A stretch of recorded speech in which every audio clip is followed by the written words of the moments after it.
All right, welcome back everyone to the High Vibe Life podcast. I am your host, Lisa Holton, and I am so excited today to bring you a guest. As you know, we don't do guest episodes very often anymore, but this one is so special that I had to bring Michele on for you guys to hear her story and all about her amazingness that I can't wait for you to hear. So, Michele, thank you for being on the podcast today.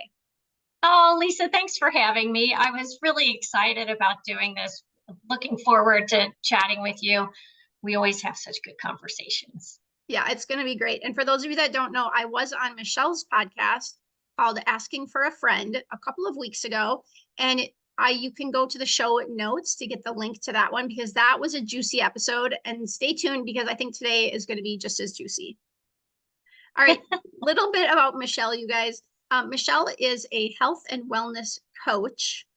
She's a podcast host and a former corporate leader with over 26 years of experience in the health industry.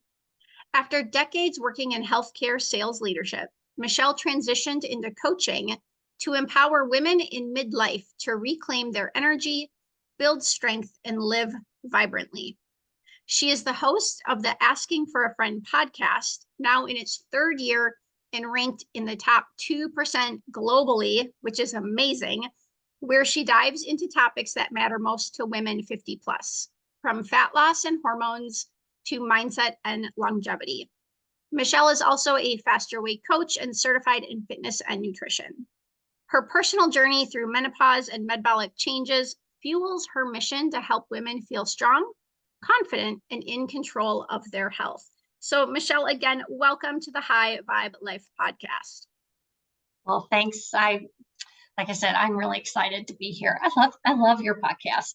Oh, thanks. It's going to be fun. I will say, Michele and I are friends from a Faster Way Coach conference.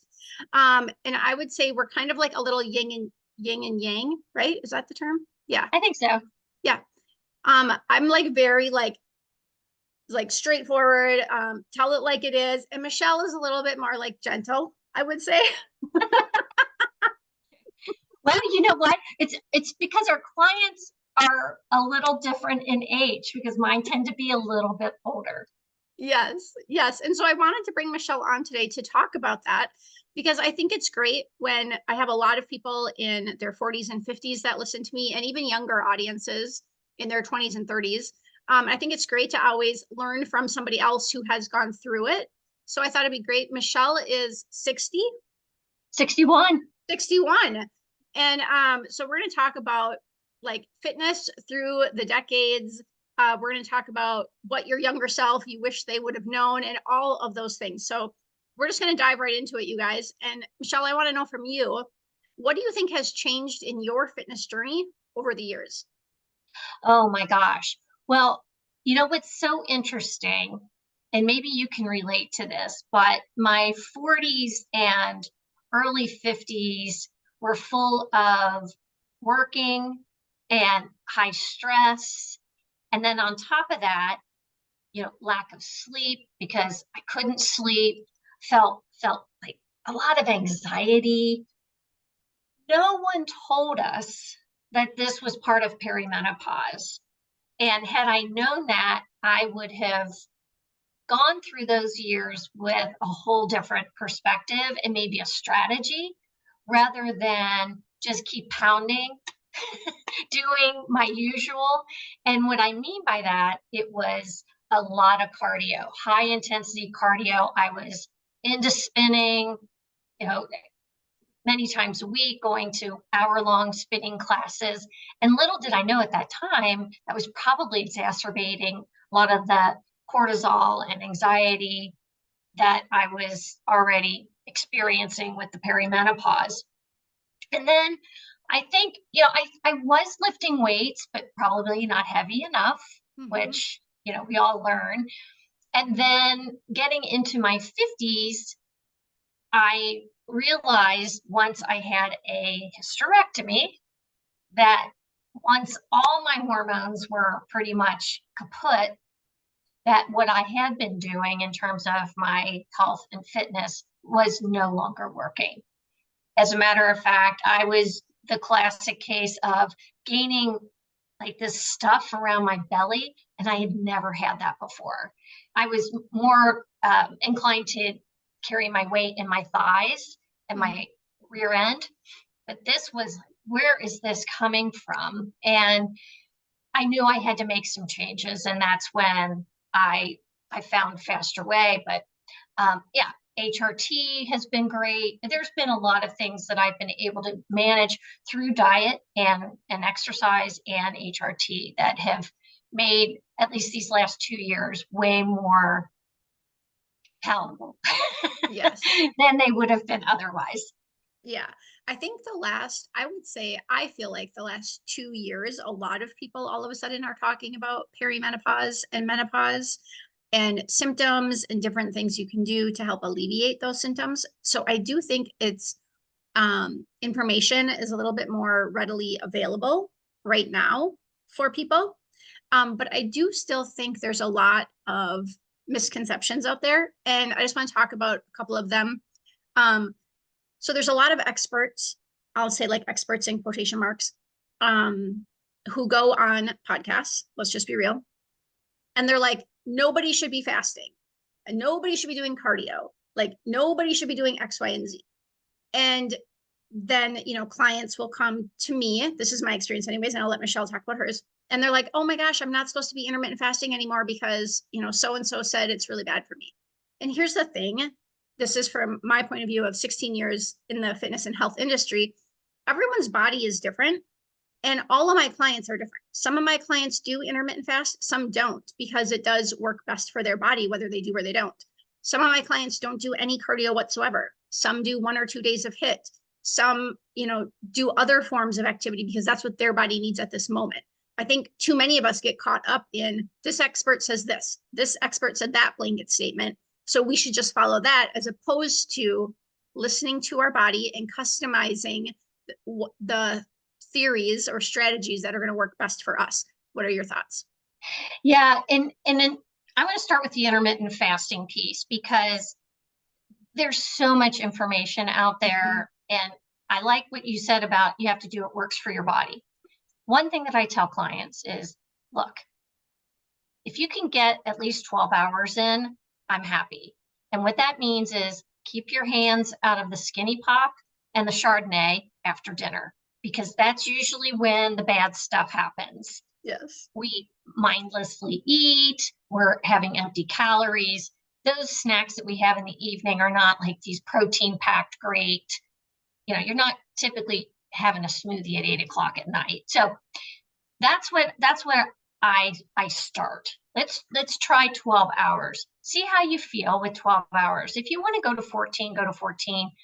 If you want to go to 16, that's okay. Just keep in mind, I'm going to expect you to eat the same amount of food in a 10-hour window as I would an 8-hour window. Mm-hmm. And so that usually kind of tailors back the intermittent fasting.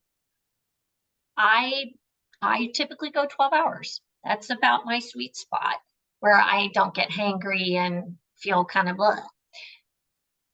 I don't know about you, but I also want people to feel really good when they do that morning workout.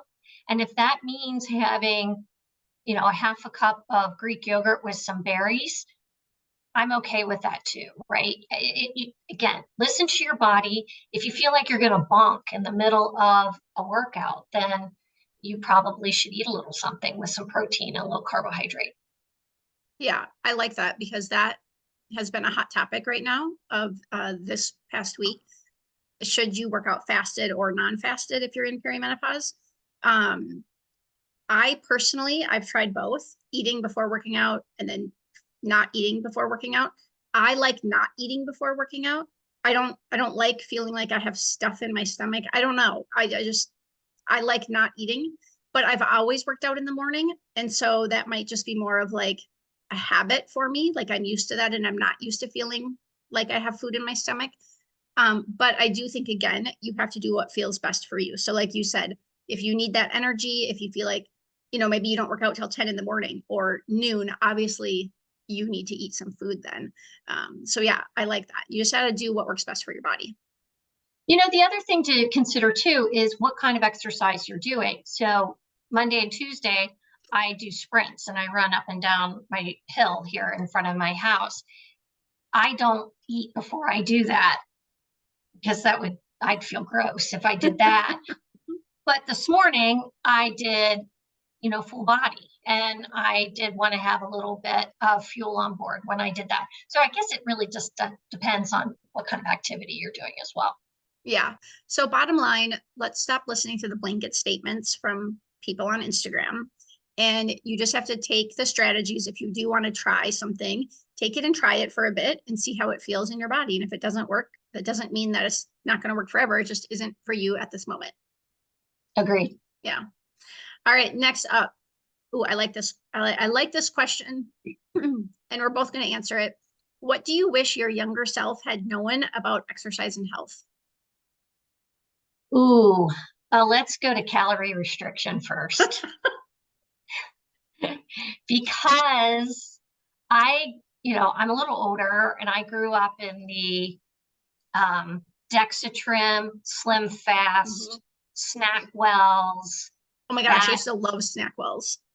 Yeah, I know. They were great because they were so good. They were so sweet because they were there's so no bad fat in them, right? Who knew, right? Oh, they were healthy. They were in a green box. They were healthy. But I do think that diet culture, and we can talk about diet culture, that could be a whole show. Diet culture has not done us any favors in terms of that calorie restriction piece. And you and I talked about this, but I can ask a client, hey, just track what you're eating on a normal day, because I'm very curious as to what you're consuming right now, because we have to find a balance there and how many calories or macros we're going to, set as your goal.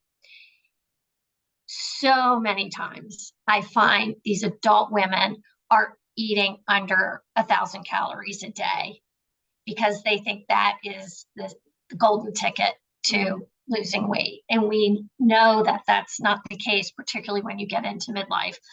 But, we have to undo some of that. So that's the first one. And I was guilty, right? I was restricting calories. I was, cutting out a lot of carbs. I was never keto, but I was, carbs scared me, right?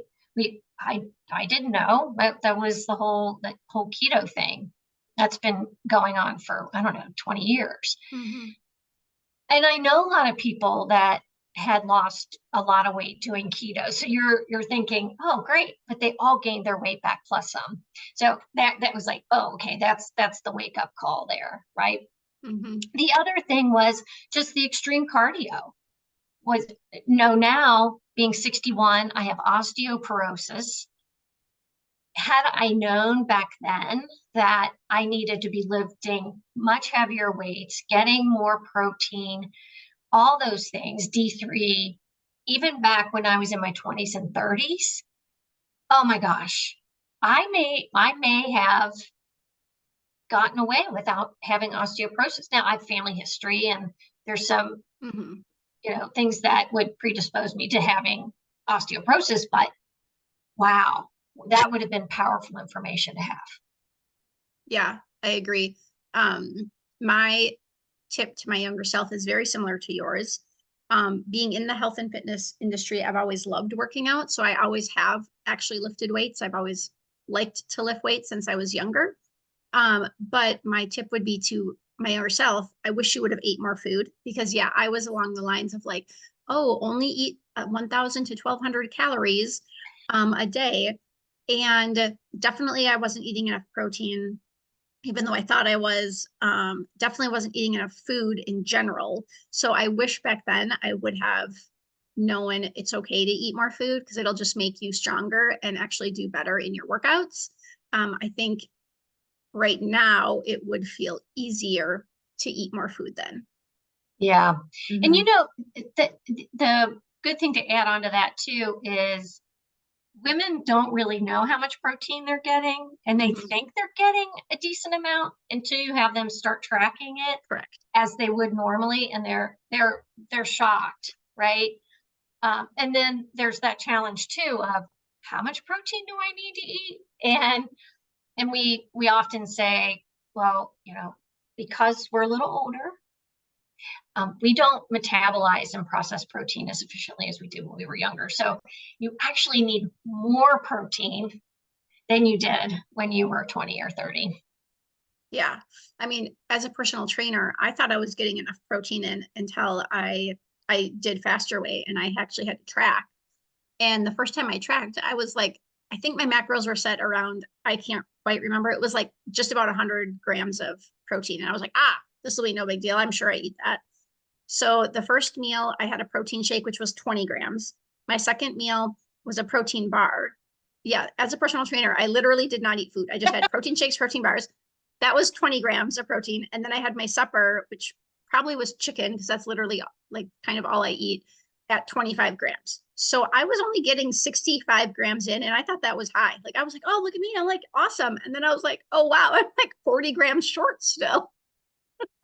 And isn't that amazing? Because even you as a certified personal trainer, that that whole thing was skewed, because Mhm. we're not given that kind of training. Doctors aren't given that kind of training. Right. So how are we supposed to know until, we go through a program like Faster Way and we learn all this great stuff. Mhm. And it's just fascinating. Yeah, it is. It's fascinating.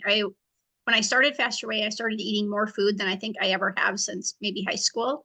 And I lost 5 inches in my waist over the course of the 6 weeks. It was like amazing.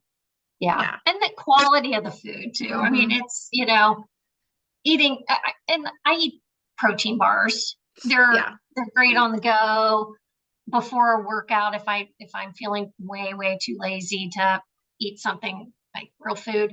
Yeah.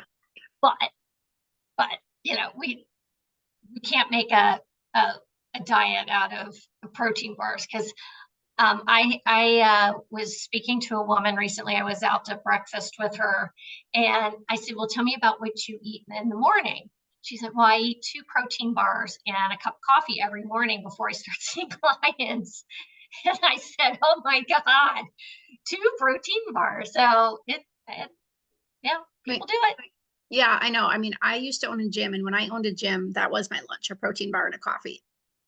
Not healthy, because now I try to only eat protein bars like very sparingly. Like on the go, I'll have them maybe once or twice a week. They're not filling, like they don't give you a lot of nutrition. And they're still processed food. I mean, even though you try to maybe buy a very healthy or a very clean one, it's still processed. So, I mean, Do you still have a not the brand best that you choice. like? Well, I right now am loving Aloha bars. Yeah, that's what I'm using. Yeah, I love that. Um, I have loved Pure Fit in the past. That's been a really good one as well. They're out of California. Those are good. So yeah, those are kind of the two that I gravitate towards. One thing that I do tell clients, Lisa, is really read the labels on these protein bars. Some of them are just one step up from a candy bar, first Yes. of all. The other thing is look to see what it's sweetened with, because even though some of them will say low glycemic index, they're being they're being sweetened with sugar alcohols. So erythritol, sorbitol, it usually ends in TOL. Mhm. Well, those can be a little tough on the tummy Yes, and they make can be. you bloated and gassy. So if you're wondering why you're, tooting up a storm, you may want to check the label of some of your protein powders, protein bars, because those sugar alcohols can really rip you up. Yes, I agree. Check labels. And while we're on the topic of eating low calorie and our younger selves not knowing any better, let's talk really quick. We're going to do a brief talk on GLP-1s, because this again could be a whole episode in and of itself. Oh my gosh. Yeah. Um, where I'm just going to ask, where do you stand on GLP-1s? If you have a potential client that comes to you using them, wanting to use them, what's your best advice for them? Interestingly, I worked for the company that launched the first GLP-1 back in 2005. So I understand how they work. I understand, the power of them. They are amazing drugs because we have GLP-1 receptors all over our bodies. And I think these drugs are going to be studied in all kinds of things from Alzheimer's to arthritis and, because of the anti-inflammatory properties that they hold. I've had quite a few clients that have been on them prior to coming to see me or are currently on them. I'm fine with that, but where it kind of gets sticky is they're not getting the coaching and the nutrition and fitness advice from the primary care doctor, whoever has prescribed them.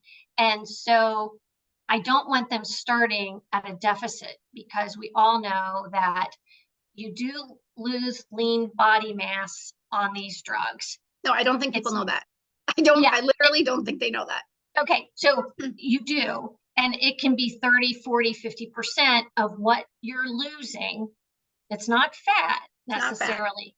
It's lean body mass. Well, lean body mass also includes bone. And so we don't have enough data now because we haven't had people on them long enough, but to know not only the long-term ramifications of muscle loss, but of bone loss. So that's the one caution I have. The thing that I have to encourage my clients to do is to eat even when they're not hungry. And that means eating protein. Because if you don't eat enough protein while on these drugs and you aren't lifting heavy weights, you will lose that precious muscle mass. And that is what drives your metabolism. If you go off these drugs and you gain your weight back, you're not gaining back the muscle, you're gaining back fat. Right. And then you're at now a deficit. And that's what I'm dealing with a couple clients. Yeah, I agree with everything you say. I will also add to that this thing that I don't think anyone talks about. I think it's a body image and mindset issue with a lot of people. Now, I get a lot of flack because everyone's like, you don't understand, you're thin, you're skinny. Okay, first off, people, I work really hard to look the way I look. Like, I track my macros, I eat very healthy, I prioritize all the things, okay? But here's what I will say. Everyone is built differently. So we have to stop thinking we need to be a certain pant size or we need to look a certain way in order to be happy with ourselves. And this doesn't mean it's a free-for-all for you to be 400 pounds and think that that's fine, because that's also not healthy. But you do need to have a good mindset about yourself and your body while you're on this health journey. Because I think a lot of people just go on a GLP-1 because they think they're going to be happier when they're thin. I'm going to be happier when I'm skinny. But not everybody looks the same. Not everyone is going to weigh 100 pounds or whatever the weight is you want to weigh.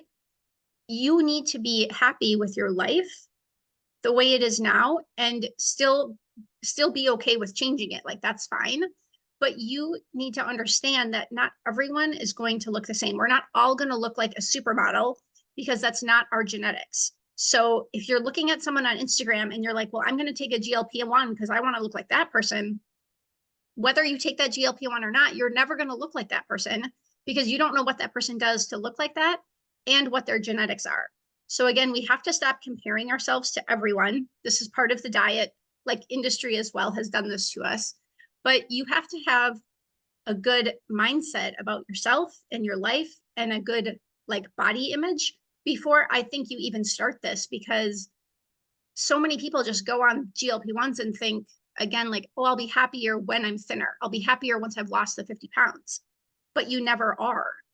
I have never met someone who's lost the 50 pounds and they're like, okay, now I'm so much happier.